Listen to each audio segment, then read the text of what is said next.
como devemos nos comportar com relação aos irmãos da igreja. Olha só, hein? Muitas pessoas, depois que se tornam cristãs, começam a entrar em confusão com os irmãos da igreja, certo? E olha só o que Deus fala a respeito desse tipo de coisa, desse tipo de atitude.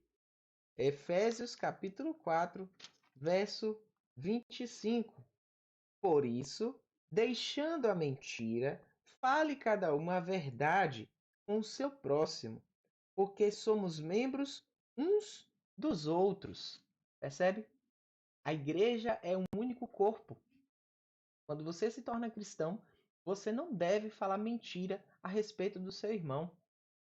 Você não deve permitir que seu irmão fale mentira. Se ele falar, advirta ele com essas palavras. Fale para ele, irmão, você não deve mentir.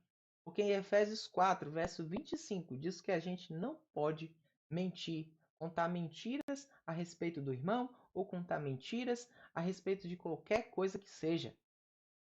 Porque o diabo, ele é o pai da mentira, certo? Gálatas 5, versículo 6. Gálatas, capítulo 5.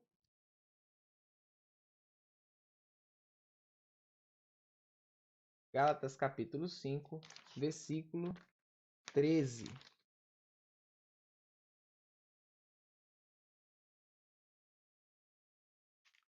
Aqui diz: Porque vós, irmãos, fostes chamados à liberdade, porém não useis da liberdade para dar ocasião à carne.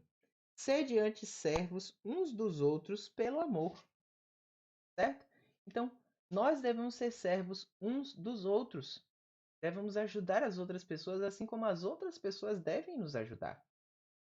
Devemos empenhar a nossa vida em fazer com que o nosso próximo ele seja uma pessoa digna do nome de cristão também. Nós devemos também fazer com que essa pessoa cresça espiritualmente, mostrando para ela aquilo que ela deve mudar, aquilo que ela deve fazer para que ela possa se tornar cada vez mais um cristão melhor, certo? E Gálatas 6, versículo 1. Irmãos, se alguém for surpreendido em alguma falta, vós que sois espirituais, corrigi-o com o espírito de brandura e guarda-te para que não sejas também tentado. Então, Deus está dizendo que quando alguém cometer um erro, a gente deve corrigir essa pessoa.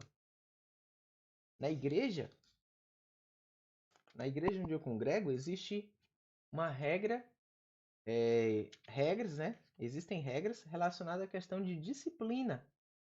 A disciplina eclesiástica, ela é uma repreensão ao erro que alguém comete dentro da igreja. E muitas pessoas interpretam essa disciplina de forma totalmente errada.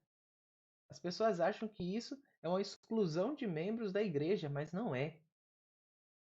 As pessoas têm que compreender que a palavra de Deus ela serve também para repreender. Se você está errado, você deve aceitar a repreensão, pensar no que está fazendo, arrepender-se, confessar os seus pecados a Deus e daí em diante ser uma nova pessoa. Porque foi para isso que Deus te chamou, para ser uma nova criatura. Agora continuando, Gálatas 6, versículo 10. Por isso, enquanto tivermos oportunidade, façamos o bem a todos, mas principalmente os da família da fé. Então, nós devemos fazer o bem a todas as pessoas, mas principalmente aqueles que são os nossos irmãos ali dentro da igreja, os que estão congregando conosco. Nós devemos fazer bem para eles. Não adianta a gente fazer bem para as pessoas que estão nos visitando e esquecer daquelas pessoas que já estão há muito tempo conosco ali na jornada cristã, certo?